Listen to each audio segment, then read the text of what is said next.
halkuu ka baqaya dadka qaar waxay ka baqayaan dumarka in lagu fitneeyo 60 jir baad arkaysaa dumarka daba socda oo ku fitnaysan nin yaroo dhalinyaraana waxaa laga yaabaa ilaahay fitnada inuu ka badbaadiyo marka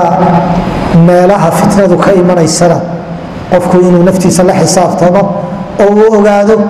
oo albaabkeeda uu iska awdo haddii shaqada lagaa soo gelayo shaqada iskaga tag aabbo markuu dhalinyarada ahaa 12 jir buu ahaa isagoo miyiga ka soo galay oo xilliga hadda waayeelunbaa tukanayay dadka badidiisuma tukanay waa 60kii meelahaas ayaa isagoo Hargeysa jooga ayaa wuxuu shaqaale u ahaa oday nijaara Hargeysa odaygaasi ma tukado sida dadku u badnaayeen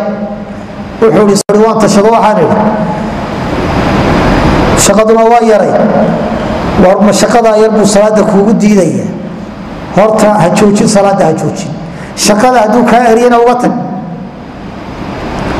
dabadeedna shaqadii buu uga tegi shaqadii ayuu uga tegi bannaanku ka dhig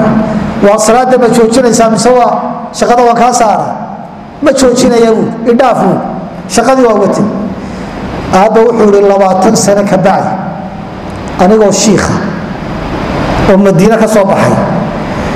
ayaa ninkii xitaa nijaaradii ka kacday oo xaaladiisu wagash tahay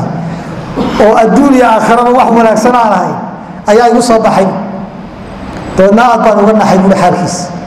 aad baan uga naxay marka khataru waa badan yihiin waalidiintu aad iyo aad ha u digtoonaadaan dhalinyaradu digtoonida ha qaataan ilaahayna ha la weydiiso dinta inugu sugo wallahu aclam wa sala allahu wasalam على نبينا محمد وآله وصحبه وسلم